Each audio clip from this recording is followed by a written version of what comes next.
Oh, don't start me off, you make me massacre Rome. Should look as if I'm back in prison. Come out, the one who said that, and bring out what you're playing with.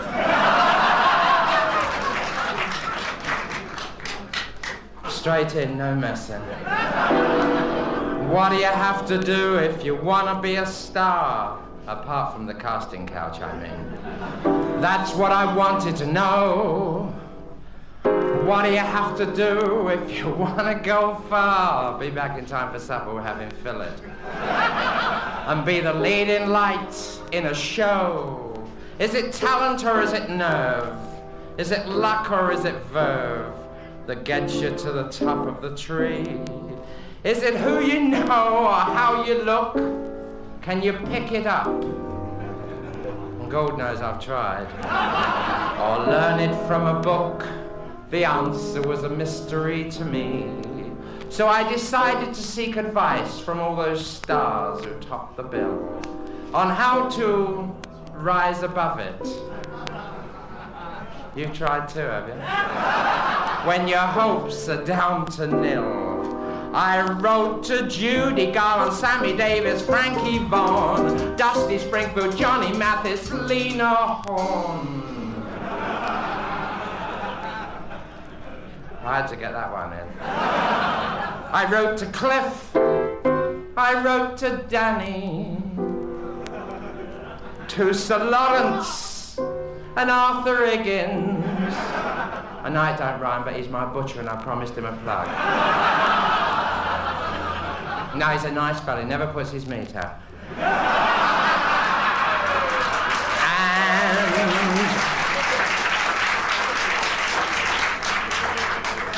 We should go on for 3 days at this rate. And many others too numerous to mention. They all put me wise as to where the secret lies. It's just a simple case of how to command attention. You've gotta open the show with a bang. You've gotta make enough noise to raise the roof. There's no percentage in playing aloof. You gotta open the show with a bang. You gotta get up and go with the gang. You gotta put all you've got right on the line. Flash those pearlies like a neon sign. You gotta open the show with a bang.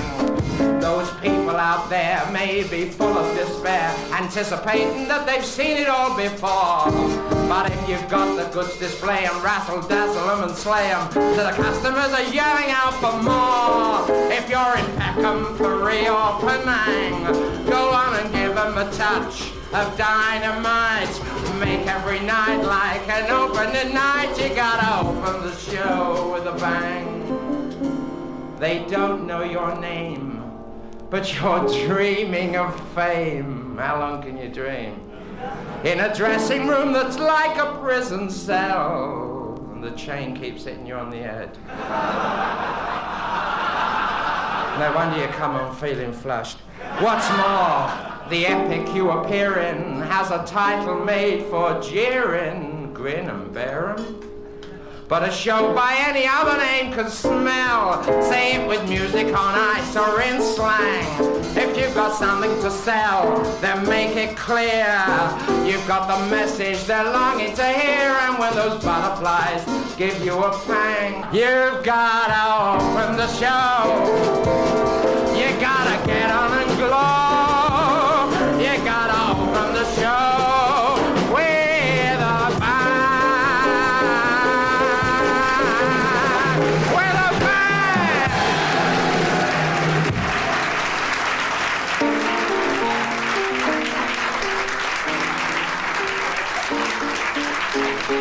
Thank you. Good evening, ladies and gentlemen, fellow thespians. There's a few in. And those of you who may be amphibious. Welcome once again to Opportunity Rings. My name is Lee Sutton, known to my intimate friends as Flo, because when they've had it, they're Scarpa.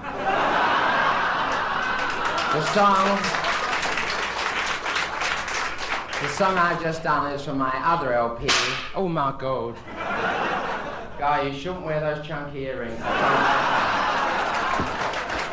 It's on my other LP on the Month Spreading label, Melodies for Amputation or Songs to Have It Off By.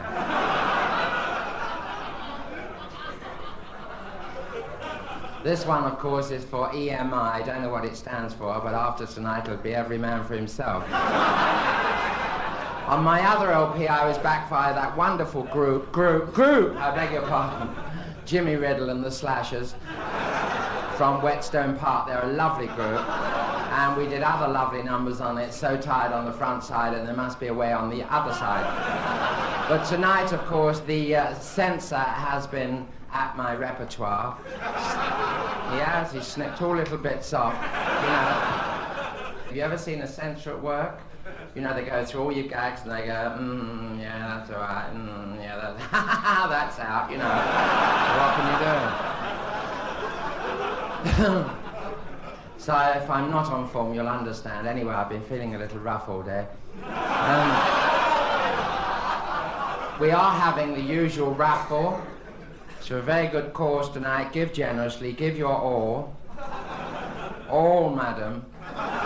It's for the Home for Retired Brownies, of which I am Vice President, and you can have your choice of prizes between a Dover Sole, a Parasol, a Camisole, a Rissole, or an Arsenal season ticket.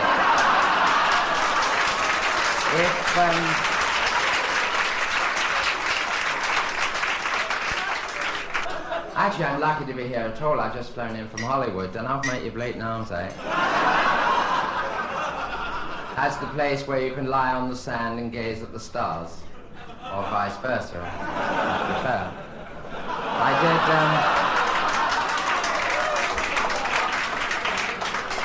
You are getting my best side, aren't you? Actually, I'm sitting on it, you understand? While I was out there, I did another full length for Hitch. He was very grateful. It's a sequel to the Pink Panther called The Bloodshot Pussy. I never make films, I only make sequels. Did a sequel to A Shot in the Dark, it was called A Bang Up the Alley. Sequel to Cat on a Hot Tin Roof, Ring of Fire. Sequel to Only Two Can Play, called You Wanna Bet. All you need is a bigger table. Because my biggest success was my first Western. It's a sequel to Canyon Passage called The Airy Prairie. In it, I played the only lady sheriff with 200 cowboys in her posse. But they kept on giving me bum steers, you know how I had 4 leading men in that one, Mart, Art, Bart, and Fargo. My really big scene was with a Red Indian chief. He was the son of Sitting Bull and his wife Lying Cow. And he approaches me waving his tomahawk. That is an Indian weapon, for those of you who don't know. But the only thing that is peculiar about it is got a knot in it. Now I look at this and I say, how come?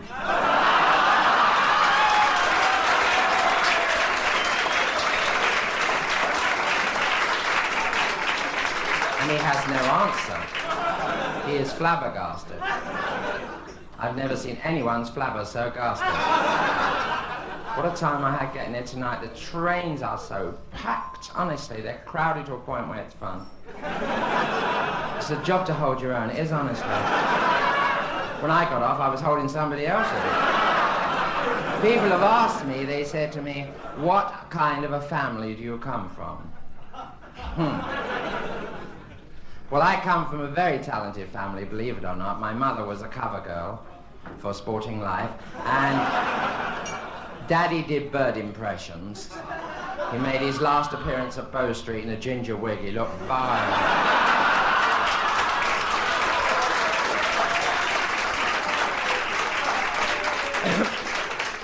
Then there's my sister Louise. We all call her Lou because everyone makes a convenience of it.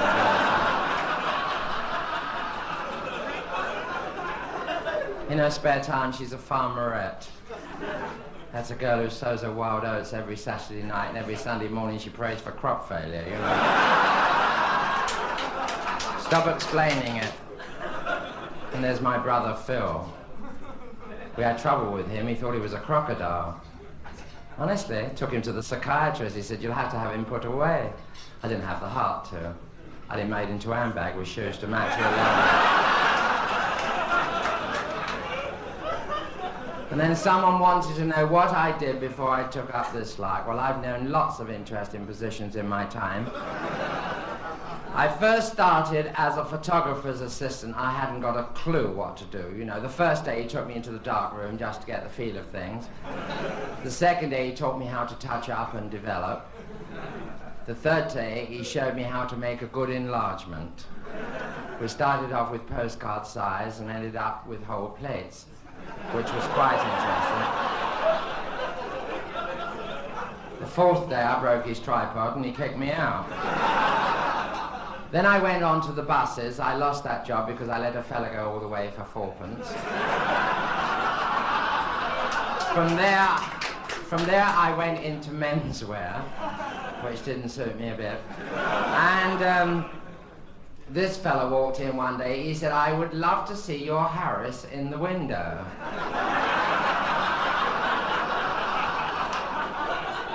Well, I thought the customer's always right, you know. And bang went another job. Then I thought I'd try my hand in a fishmonger's. Well, everything was all right until this fella came along one day and his hands were on everything, honest, all over my slab. I said to him, what are you looking for? He said, hard rose. I said, it's her day off.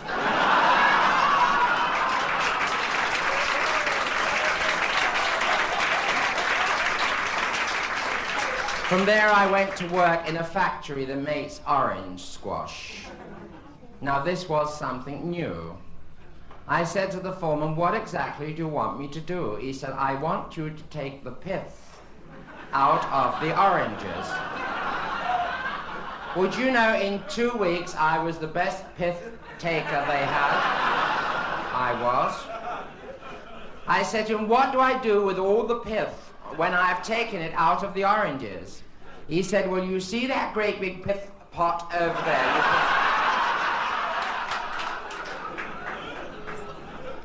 Then I joined the Philharmonic. Till they started to feel more than harmonic. I was their leading brass. And you do get asked some funny questions, you know, because you dress up like this, you do. I mean, someone said to me here several times, they said, how do you keep it up night after night? I said, it's not easy. He said, I think you've got a soft life. I said, yes, but I've had it hard in my time. He said to me, will you come away with me for a weekend? I said, no, I can't stand anything weak. He said, do you believe in free love? I said, have I ever given you a bill? There was the other fellow who came up to me and said, is it true that when you die you go stiff? I said, of course. He said, bury this, I think it's dead.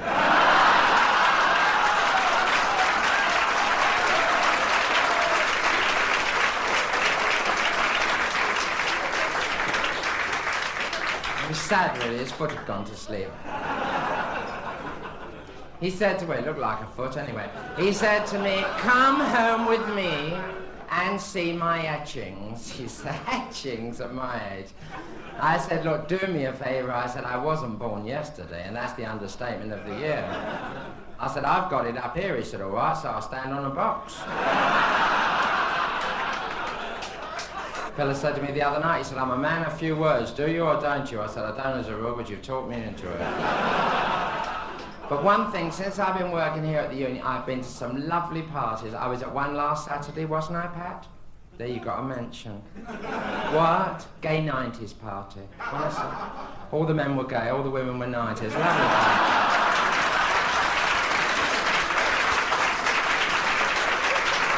But honestly, the hostess, she was so generous. Do you know, as we were leaving, she gave earrings to all the ladies and cufflinks to all the men. I got one of each. Rather nice. We played some lovely games there. We played Electrician's Knock. Don't you know that one? It's where you're not allowed to refuse. You just circuit and see, you know. Then we played Post Office. I was a mailbag. And they played strip poker. I didn't mind the stripping part. When I saw what they were using for pokers, I There was one fella that he never stopped doing his party piece. Honestly, poor cow, she looked worn out. And she was the worst for drink and all. I pushed her head between her knees. She screamed blue murder. How did I know she had a fag on?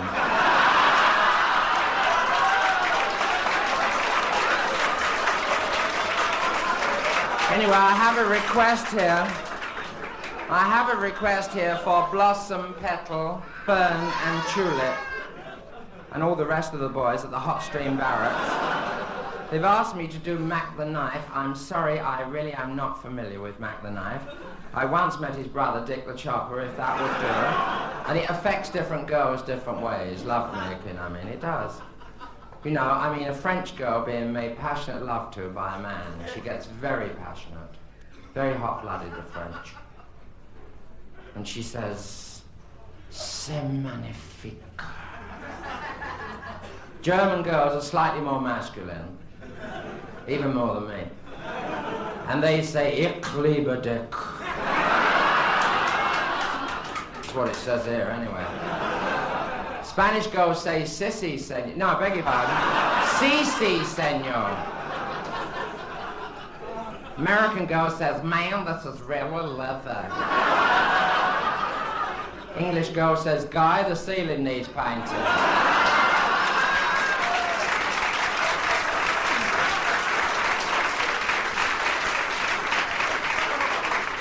Actually, I've got to be very careful tonight. I've got the old man with me. I always pack something I don't need. Oh, he's all right in his place, if only someone would dig it, you know. I always seem to rub him up the wrong way, I don't know why. Said to me the other night, he said, let's go out tonight and really enjoy ourselves. I said, okay, if you're home before me, don't wait up.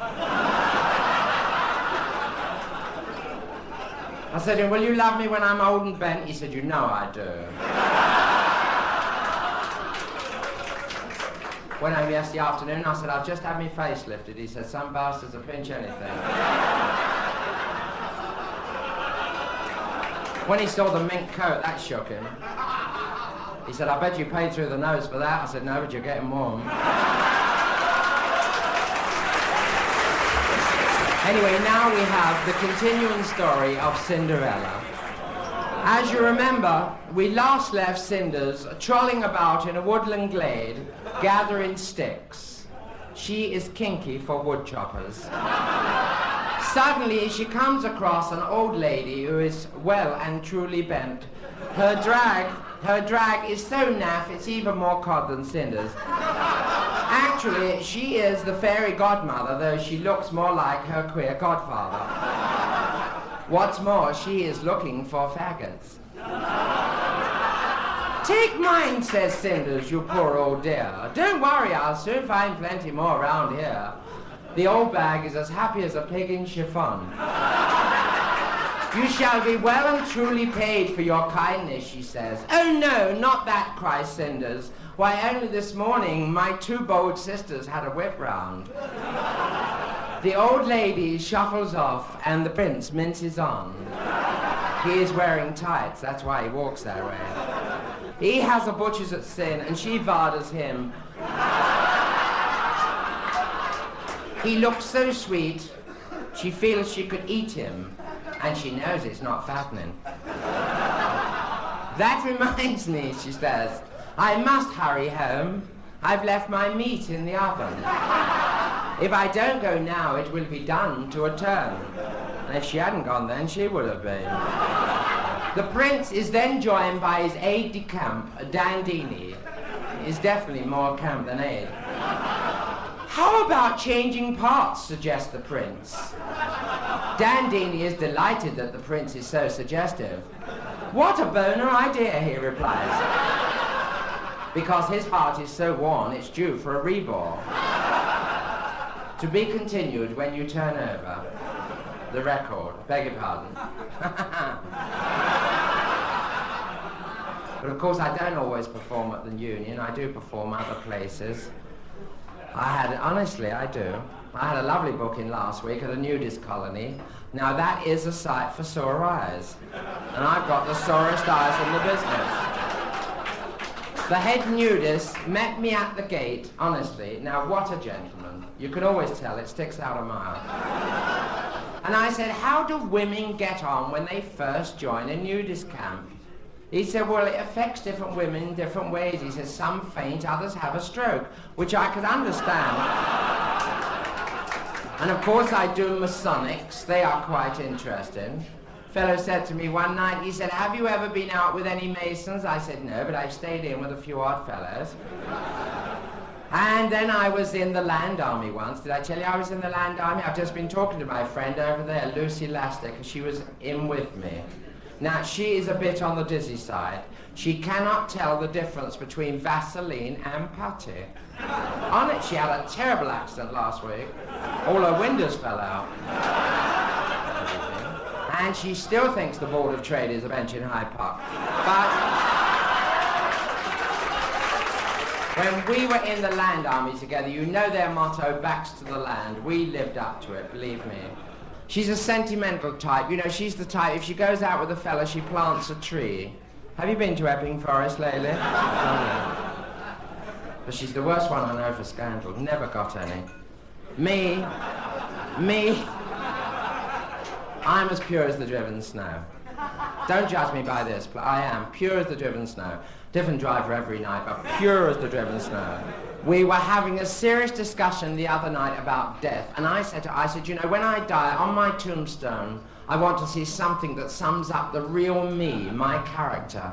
She said, I've got it. What about, she sleeps alone at last? We've just come back from a holiday. We went to one of these holiday camps. Nice. It was just called Holiday before I got there. That's the place where they spend all day getting the lads and lasses together, you know, and all night trying to break them up. Nice places. One of the chaps in charge, he said to me, he said, I thought I saw you with a man going into your chalet last night. I said, that's bloody funny. That's what I thought at the time. You can't tell. He said, I'll give you a lift home in my runabout. I found out why he called it a runabout. It had no bleeding floor. I said to him, can you drive with one hand? He said, yes. I said, well, wipe your nose. You make me feel sick. Anyway, to conclude this spot, have we any Navy men in the house? Yes.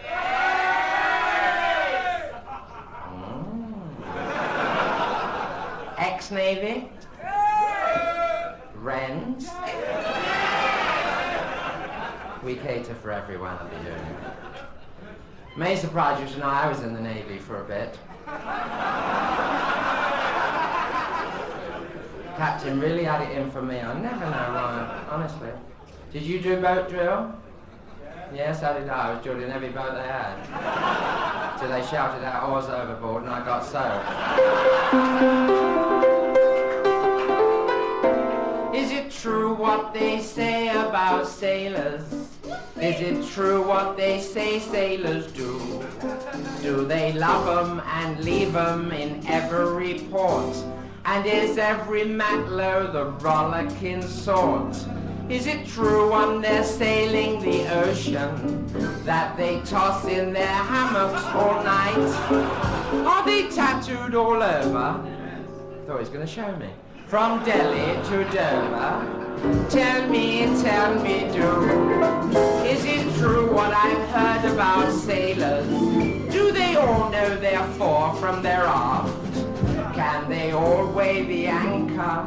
How much does it weigh? Is it their bell-bottoms that make sailors sway? What exactly goes on a poop deck?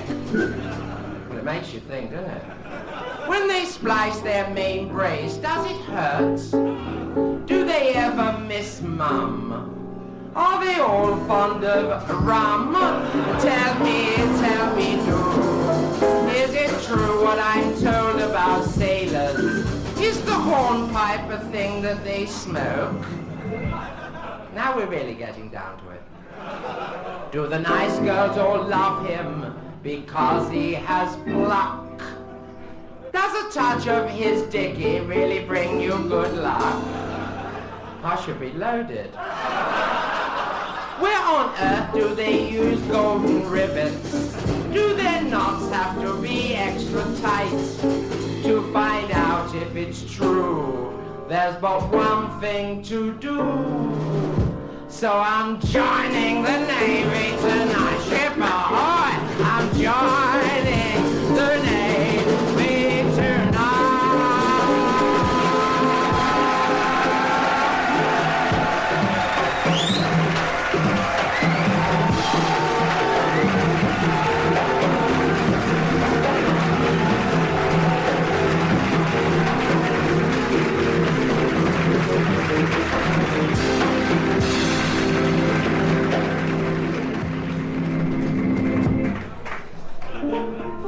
During the course of the evening, we're going to have several things like this happening. I can feel it.